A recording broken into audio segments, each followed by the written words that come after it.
yeah, so this is the last in this sort of series of solidarity in dangerous times, which has kind of been our Lent theme, in which we looked at, see if I can remember now, we began by looking at the story of Cain and Abel, who was, and as a sort of negative view of how solidarity should not be, ended with the conclusion, the obvious one, that yes, we are our brother's keeper. And then we went on to look at, I remember rightly, the difference between contracting and covenanted relationship, and how God's relationship with his people is a relationship of solidarity. And then we looked at the story of Daniel in the lion's den, and how resistance to authoritarian oppressive regimes, including the use of humor and so on. And then we went on to look at, can you remember, Harley? We went to look at... The last one was restitution, right? Yes, yeah, it was. And we looked at the story of Zacchaeus. Exodus and then Zacchaeus, yeah. Yeah.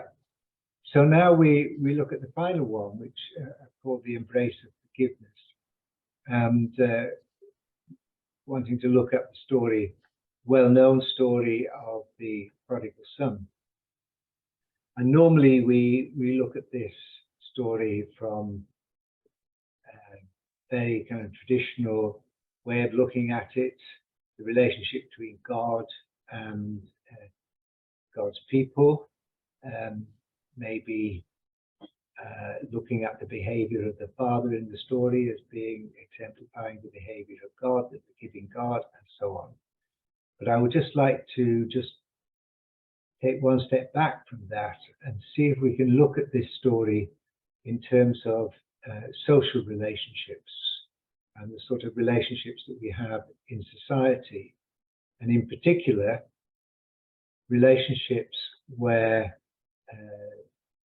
things have become strained, completely conflictual.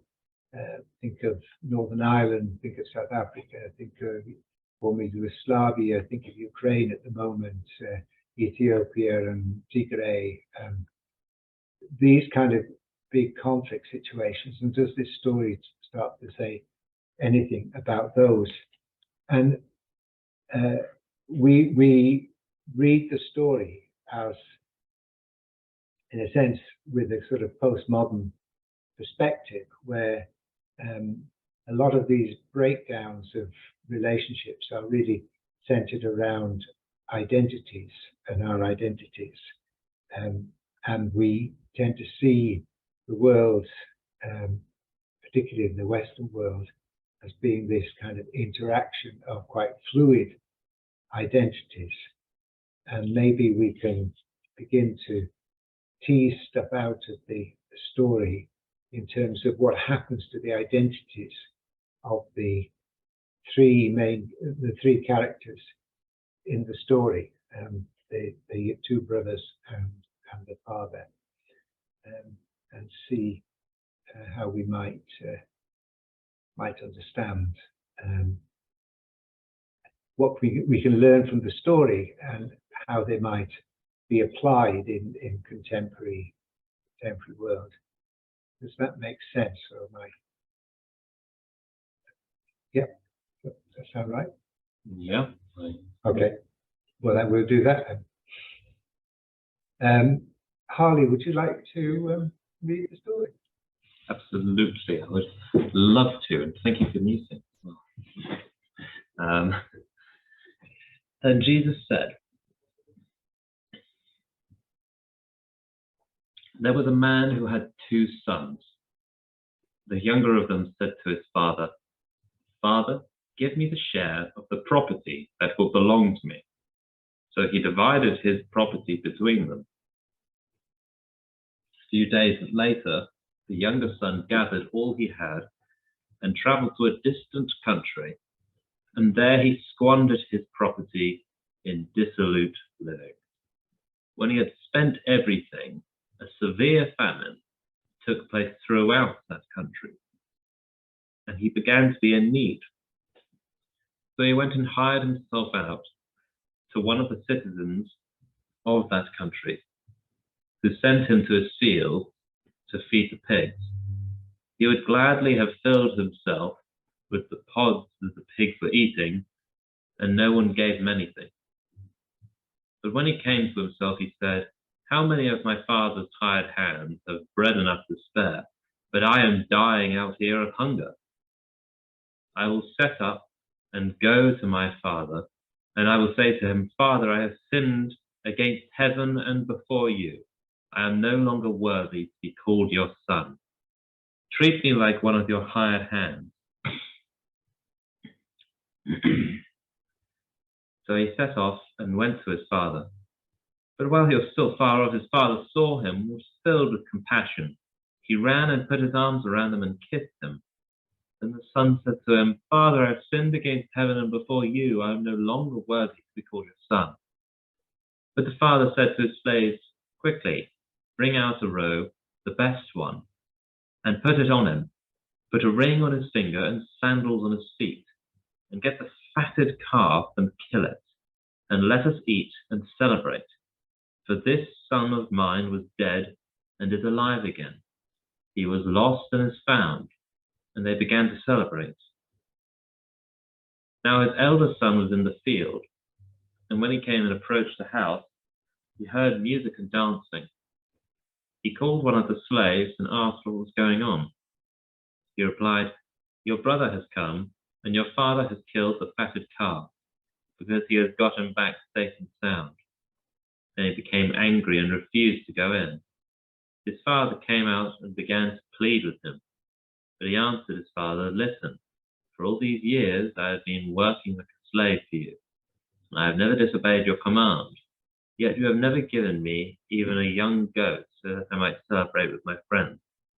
But when this son of yours came back, who has devoured your property with prostitutes, you killed the fatted calf for him." And the father said to him, "Son, you are always with me, and all that is mine is yours. But we had to celebrate and rejoice, because this brother of yours was dead and has come to life. He was lost and has been found." Great. Fantastic. Hi, Neil. Hi, Neil. We just I know. Hi. our final part of this Lent course. We're looking at this story, but looking at it from a kind of social perspective. What it can teach us, or what we can learn from it in situations of conflict and reconciliation, and thinking how in the kind of modern world or postmodern world we tend to think of fluid identities which become intermeshed with each other, and in some situations they become quite very, very tense, and wrong is done, from one identity to another, one treatment of one group of people to another. And can this amazing story actually teach us something about, help us understand those situations and how to move forward in those situations? So we're sort of leaving behind traditional theological understandings and looking at the story will speak into the contemporary world in that way. So, I think the way we can tackle it is to look at the three characters in turn, one by one, beginning with the younger son, and what we can pick out about him. And any first thoughts on the younger son and his identity and who he was and what he did, why he did it?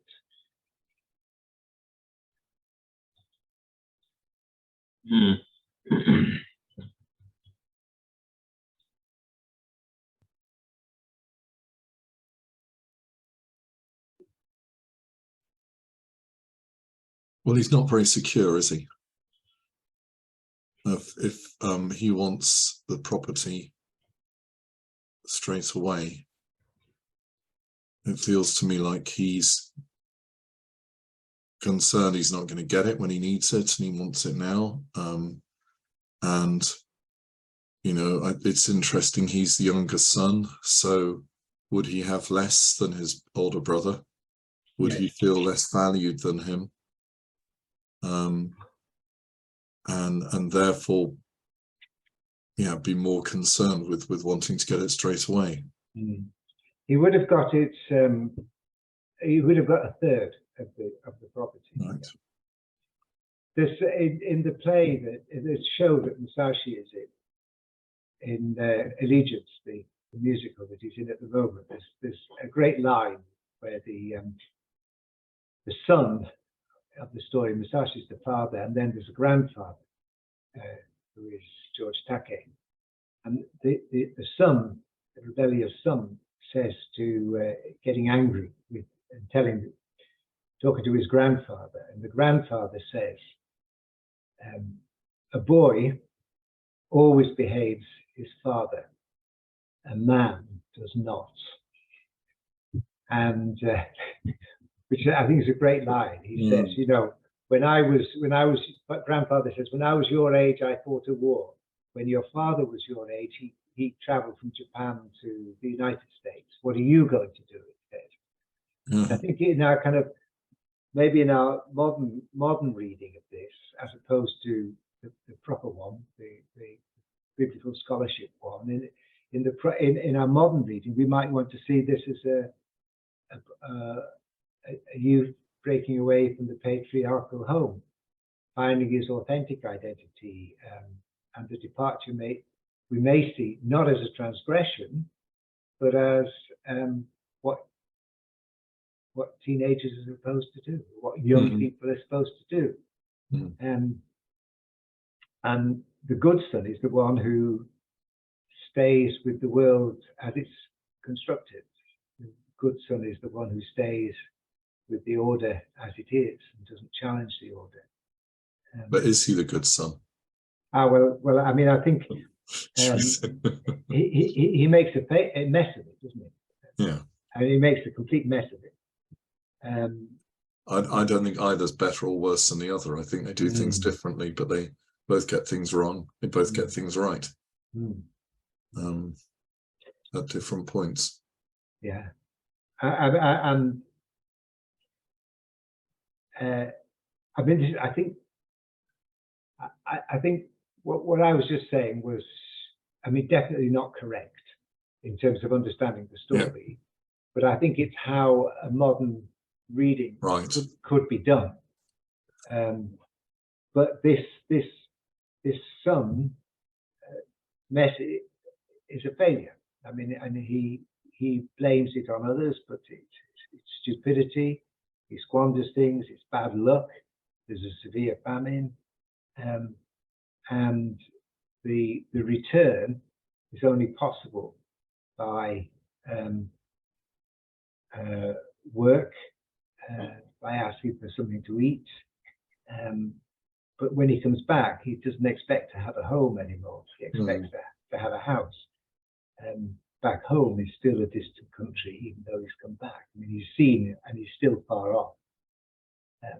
I think that would be a very kind of modern kind of reading.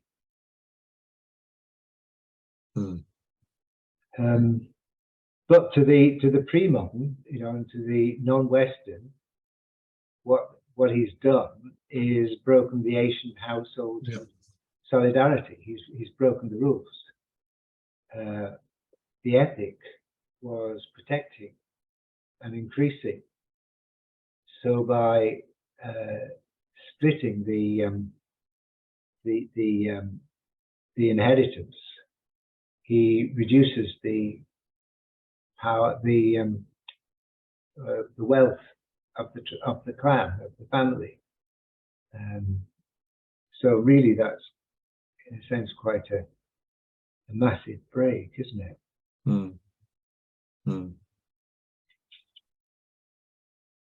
What else can we notice about this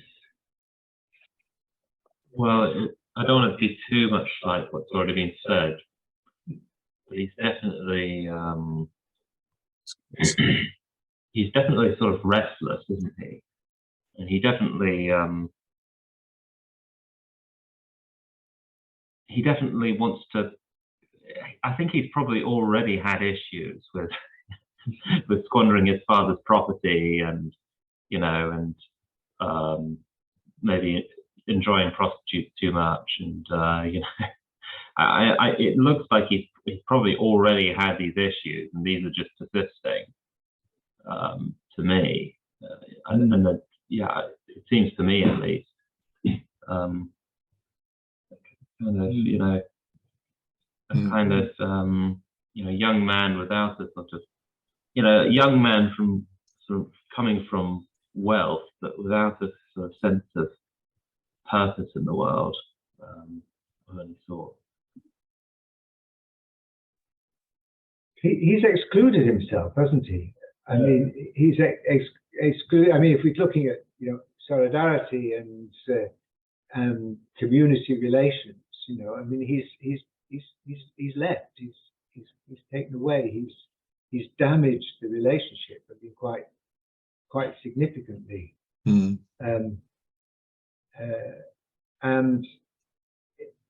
he's, I mean, he's called lost. I mean, the father says he's lost. The father even says he's dead. You know, his son is dead. And we know, you know, that there are kind of plenty of real life situations where people are excluded from families. You know, a young gay man, somebody who marries across religion. You know, there are things within social orders of different cultures which do create that situation where a father will say, my child is lost, my child is dead to me. And that's a real life situation, and it's serious. But this boy has chosen to do that. He's created that rift, that conflict.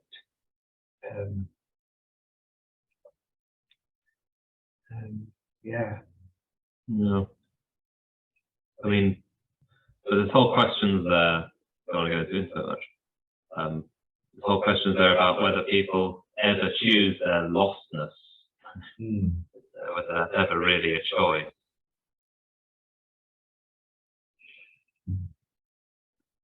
Well, the choice he makes is when he first says, Father, give me the share of the property that will belong to me. You know, he's actively chosen to break the rules, hasn't he? Yeah. You know, you don't do that. You wait till you get it. No, sure. It's not up to you to decide when that's going to happen. So he's actively chosen that. You know, he's impatient for whatever reason. So that's what he does, but he then isn't able to control what happens next. Right. And that, you know, then he is excluded, and then he's vulnerable because he no longer has the protection of the rest of the family. All he has is what he took with him. And yeah. Then he's on his own, basically. No, I'm just thinking, you know, yes, that is true in modern society, isn't it? That, you know, children do kind of, well, we're changing, aren't we, because of the housing situation. So many young people don't leave the family home so quickly now. So I wonder if that's good or if it's bad or what that does. I don't know. Sort of, yeah. There's this sort of sense in which young people need to be able to leave the family home, but without abandoning the family. Yeah. They kind of need that separation, but without just this sort of abandonment that I imagine is quite common. But I don't know if there's an analogy here, but it is a specifically British problem, isn't it? This idea of home ownership, which has created so much of the problem, isn't there in Europe.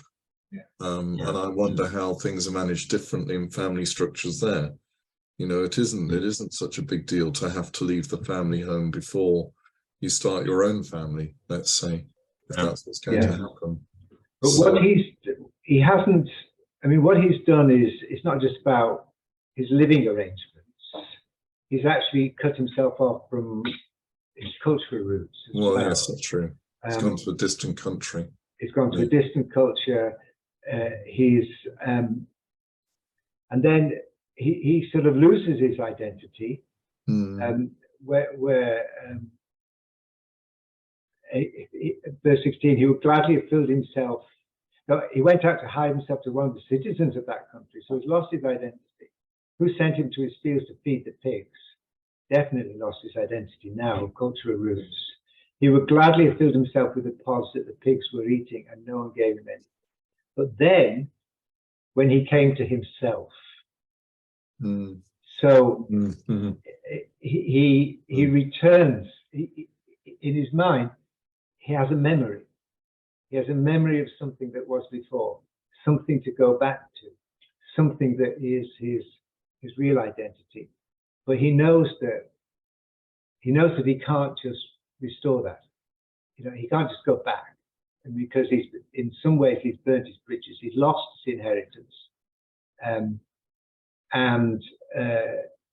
so he creates this plan. You know, how many of my father's hired hands have bread and nothing to spare, and I'm dying of hunger? I will get up, go to my father, and I will say to him, Father, I have sinned against heaven. I am no longer worthy to be called your son.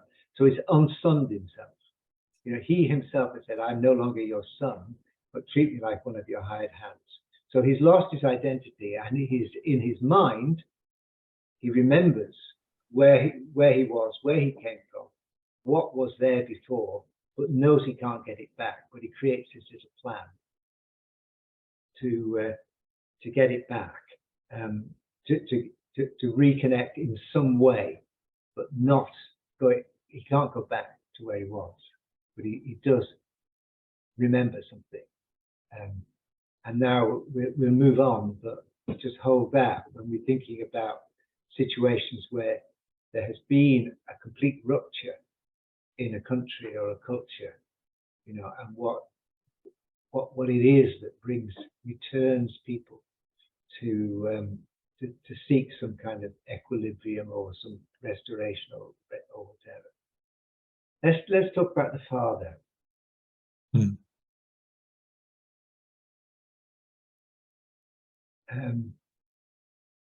I mean, what do you make of him, first of all? Very interesting, this father.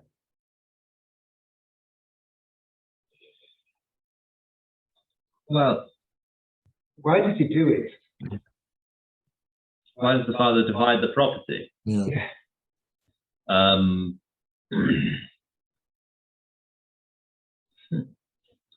Don't know, do you have a good answer to that, Paul? I'm sure there's a very simple one.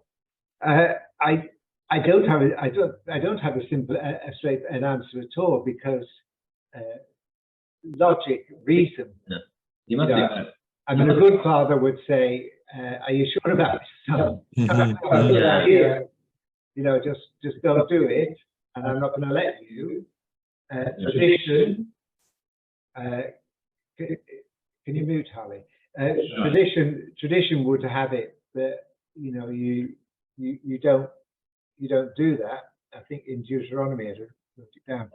He says, if anyone has a stubborn and rebellious son who will not obey his father and mother, then his father and mother should take hold of him and bring him out to the elders of the town. You know what I mean? They say to the elders of the town, this son of ours is a stubborn and rebellious, who will not obey us. Then all the men of the town shall stone him to death. So he's not being a sensible father according to the tradition. No. He's kind of not loving his son enough to rebuke him here and say, you know, money isn't everything. You know, what you can have in this world is not everything. You know, and I don't want to fall into cliches, but you do get this sort of sense of a wealthy, neglectful father, don't you? I know it's a bit of a cliche, but hey. I mean, there is a point behind that too, isn't there, that the story doesn't deal with, but where's the mother? Oh, that's true. Yeah, well, I mean, it's true in a lot of biblical stories, unfortunately. I know. I'm just saying that. And is the father a parent, or is the father a father fulfilling a father's role? So does that make a difference? Hard to say in the culture within which it's told. Perhaps that we don't need to worry about that. Perhaps we just need to think about now. But it does feel like a denial of responsibility, to be honest. Why doesn't he put up a fight and say no? He can't have it. Yeah, exactly. That's not happening. I mean, he's insulted, in effect, his son has insulted him, hasn't he? By taking this and saying, I can't be bothered to wait till it's my turn. I don't really love. Go on, sorry, Holly. Oh no, sorry, go ahead, Neil. I was just going to say, there's no love there from the son. No respect. I don't want to spend my time with you. This is in contrast to the other son, really. Although that's arguable, and we'll come on to that, I guess. But it's kind of, I just want my money. I want what's, and you can't ignore the fact that he says, "Give me the share of the property that will belong to me." I mean, in the modern age, and obviously this may not have been true when the story was told, but in the modern age, it's not up to the son to decide what the father is going to give anyway. Wills are complicated things. How does he know that he's going to get that? I mean, I think he would know what the inheritance, because the rules would be much clearer. But sure, but in the modern age, if we're applying it to now, then he don't. Sure. No, this is true. And it's ungrateful. Yeah. I mean, if one of my children said this to me, I'd tell them where to go. But you could also say, well, is this a father who is allowing his son to make his own mistakes? Well, yes, of course. But there's something that is really, really important, I think, about the father, which is, I mean, the son comes to his senses.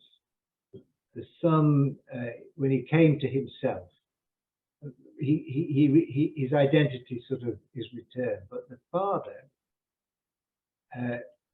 went to his father and was still cut off. His father saw him and was filled with compassion, ran and put his arms around him and kissed him. So what the father does is completely disrupt the plan that the son had.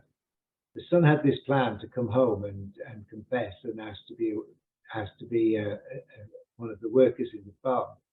Father just completely cuts across that and puts his arms, kisses him, restores the relationship. Father said to his slaves, "Quickly bring out a robe, best one, put it on him, put a ring on his finger, sandals on his feet." The ring is a sign of the restoration of the relationship. He's not getting his inheritance again. He's not getting his third of the property back, but because it's already gone. But the relationship is restored. And verse 24, this really special verse, the son of mine was dead and was alive again. He was lost and is found. And look, in all of these relationships, they talk about my son, this son of mine, whereas the older brother talks about your son, not my brother, and so on. This kind of sense of the pronouns in this story kind of show these interacting and difficult relationships. Okay. The sense in which the father realizes what he's lost, because the father obviously doesn't really give a hoot about his son. I think he's either given up on his son. Happy to mute for. Okay. Oh, sorry. Thanks. He's either given up on his son when we first start reading, or he was never very good to begin with, but he certainly realizes what is lost at this point. Yeah, Oh, sorry, Neil. I think that's true, but I think what's interesting too is he says his son was dead previously. So whether that means dead to him or just that there was no hope for him. But he's only filled with compassion when he sees the son.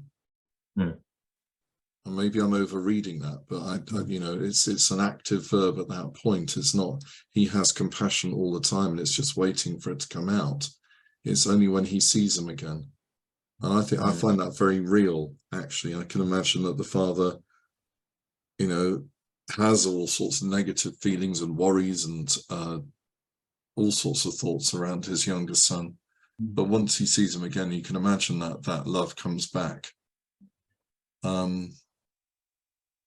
So it's very human.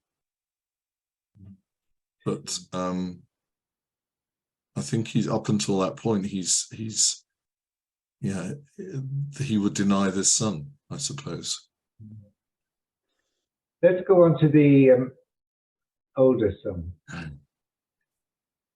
I mean, it's quite interesting that he is the one who stayed and does all the right things. He's done everything right, and yet he comes out of this as being the baddie in the story. Verse 25, now his eldest son was in the field. So the story begins with the eldest son, the one who stayed at home, being outside. He's not in a distant country, but he's outside of the home, he's out in the field. And when he comes back to the home, the situation has changed. Asks what's going on, your brother comes. And so then he becomes angry and refuses to go in. He became angry. His father came out to plead with him, but he answered his father, listen, for all these years I've been working like a slave for you. Well, he hasn't. You know, he's going to get 2/3 of the property. That's not what happens to a slave. And I've never disobeyed your command. You have never given me even a young goat so that I celebrate with my friends. But when this son of yours, not my brother, when this son of yours comes back, who has devoured your property, this is the great sin, with prostitutes. Well, it says that the younger son was dissolute living, but it doesn't say anything about prostitutes. So this older son has fantasized about what on earth his younger brother could be up to. Perhaps jealous, who knows? And you get a lot of jealousy in this. But then the father says, you're always with me, and all that is mine is yours, but we have to celebrate and rejoice. But this brother of yours, you see, change around, this son of yours, this brother of yours, is dead, and something like that. But the identity of the older brother has changed almost as radically as the identity of the younger brother has changed, because he becomes an outsider in the family relationships. He becomes the one who's angry and jealous,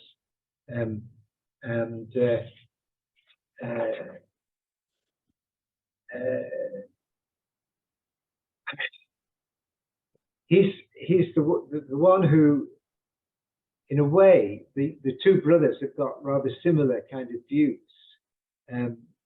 about the rules of exclusion and inclusion. The younger brother doesn't expect to be included after what he's done. He doesn't expect to be able to go back and be part of this family again. The father intervenes and makes that happen. The younger brother, the older brother, also believes that if you break the rules, then that's it. you've broken the rules. And he can't make that shift, the shift that the father makes. Father makes the shift to say, okay, he broke the rules, but he's still the son. And as we were talking about when we talked about covenant and contractual relationships, you know, that there's a point at which, that in a way, this older brother is seeing this as a contractual relationship. So, you know, we're in this family if we keep the rules together.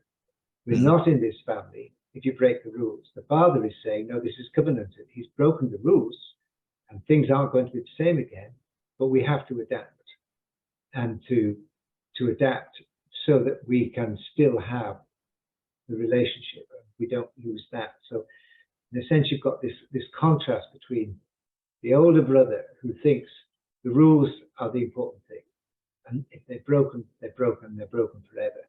And the father who thinks, no, it's actually the love and the compassion relationship that matters most of all.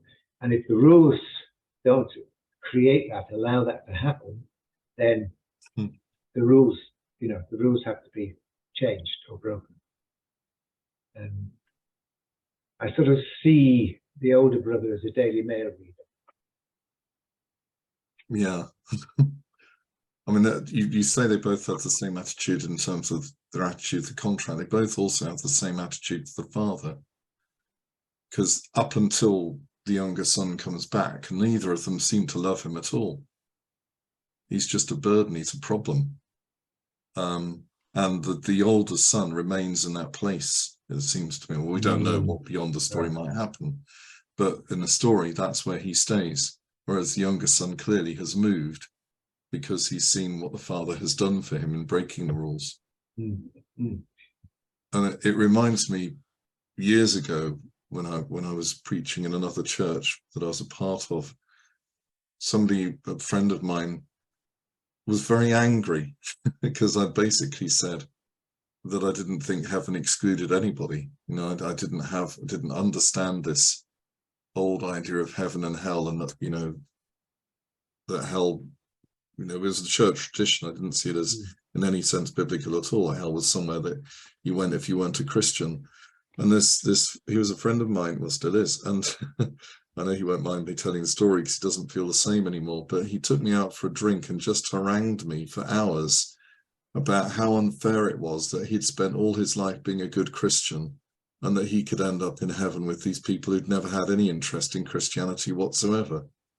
And he was all about the contract, and it was hard work, like the older son says here, but not about, as I pointed out to him, but you've had God's love all this time, you've known what it's like, and that's heaven already. So I think the church has a lot of people in it like that, and I think you know, I think there are a lot of people who are resentful of the fact that the people they might regard as dissolute may end up having the same as them, if that's how you want to see heaven. It's a very simplistic understanding, so it's not really one I pursue, but you know, that's the attitude. So the idea of heaven and hell is to kind of say, well, I'm going to get my reward for all this hard work. Well, like you just said, Vaughan, I mean, if that's why you're doing it, then the rules don't work. No, exactly. So I'm wondering if there's anything that we can draw from this about our approach to social relationships between communities within a country, or between countries, I mean, you know, you could you could think of a Northern Ireland situation. You could think of the church and the LGBTQ community at the moment, you know, where there's this kind of big breakdown, really. Or you can think of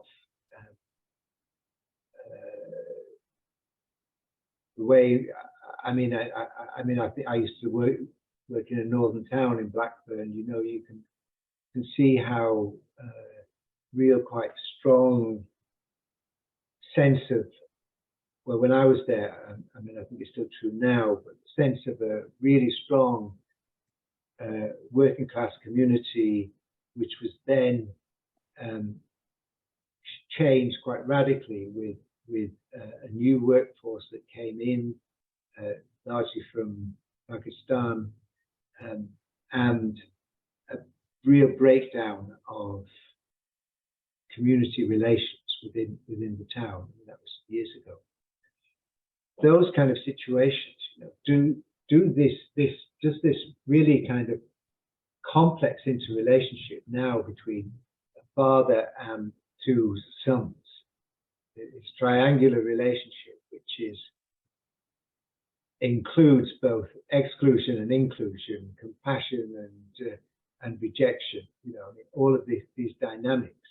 Is there anything which we can take from this story which helps us to understand how to engage with those kind of complex social realities? Or am I just barking up a strange tree? I get that. It's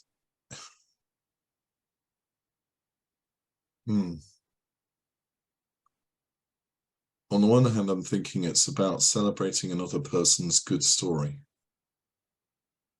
that they have a good ending at that moment in time, and to seek for them to have a good ending, which clearly, if you apply this to asylum seekers, our leaders don't want us to feel, it seems at the moment. We're not supposed to have somebody who's traveled to here is not supposed to have a good ending. They're supposed to have a bad ending, because then that will stop that happening. And you've got this, you've got the older sons talk there exactly. These people are breaking the rules. They're getting into dinghies and crossing the English Channel. That's against the rules, So then there's no questions. Once you say these are the rules, then there's no space for the father's compassion.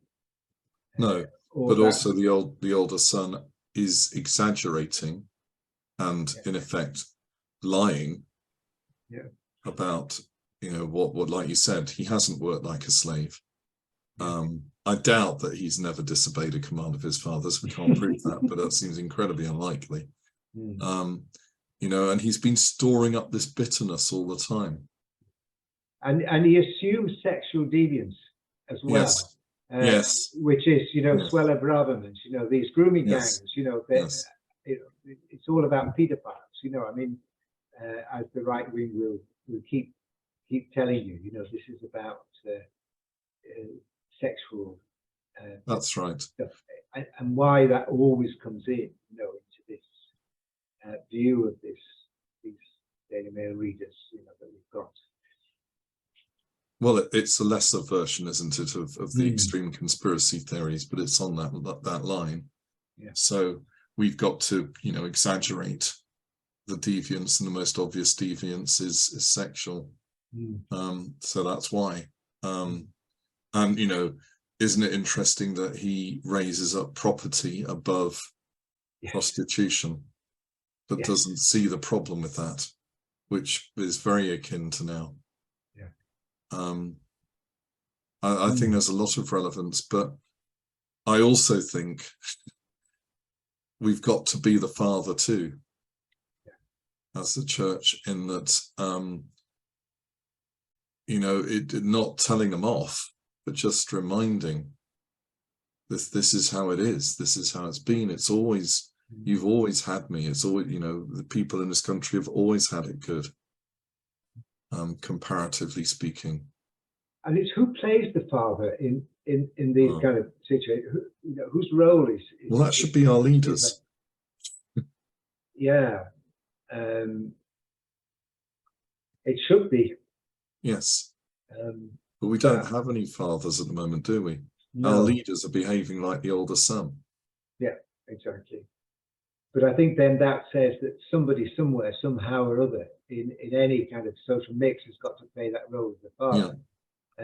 And there's absolutely no reason why any of us can take on that mantle. You know, I mean, communities can take on the mantle of behaving like the father. You know, that things have gone wrong. I mean, the younger son has the awareness that where things have gone wrong, they've got to be put right.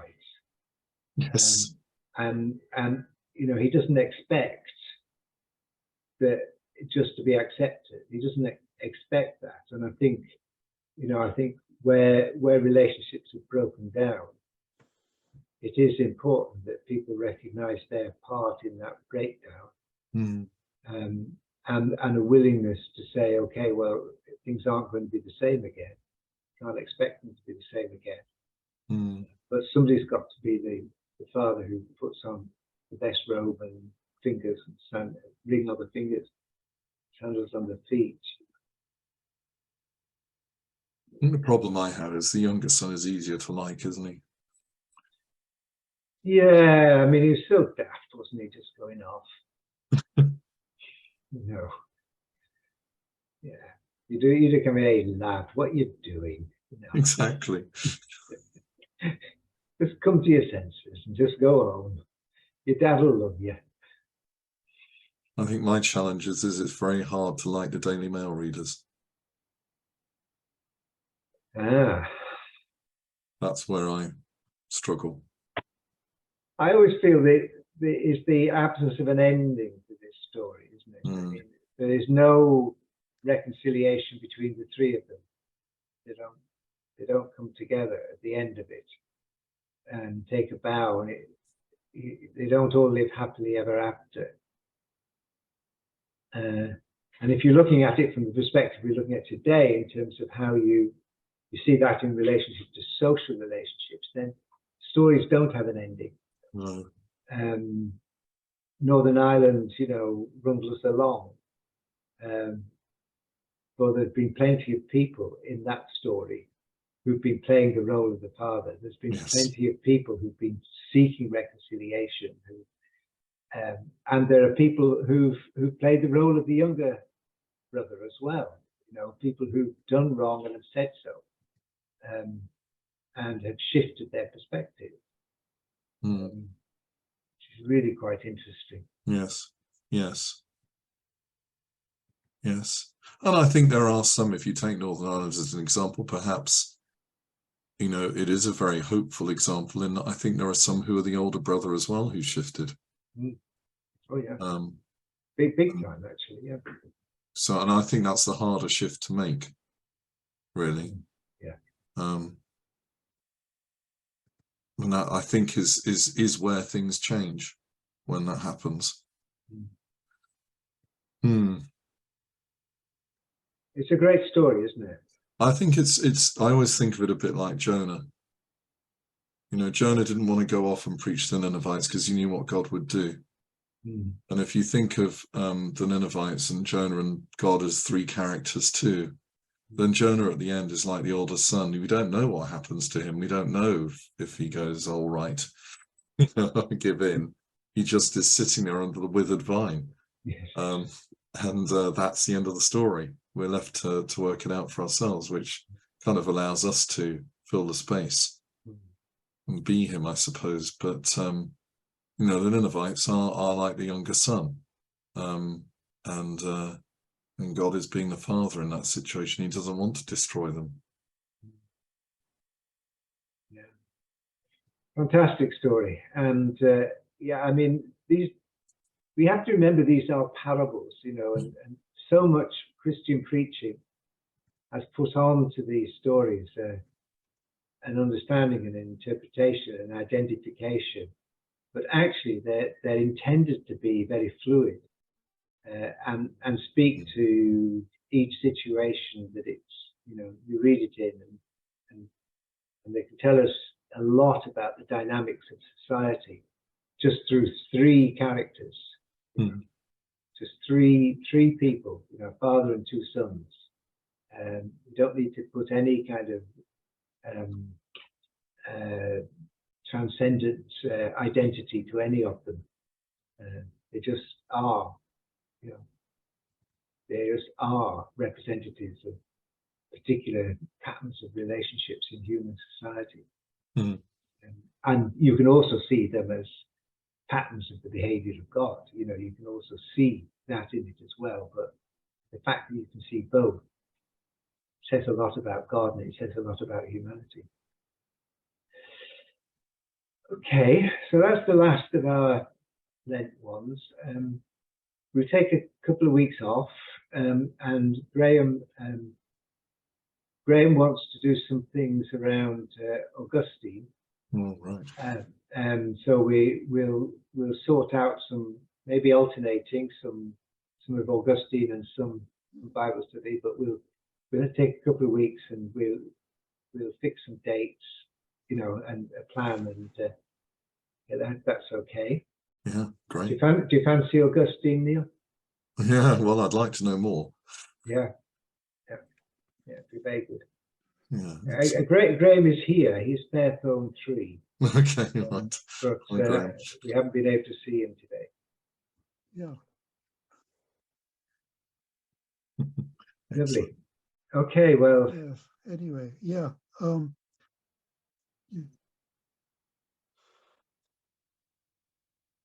Yeah, Right.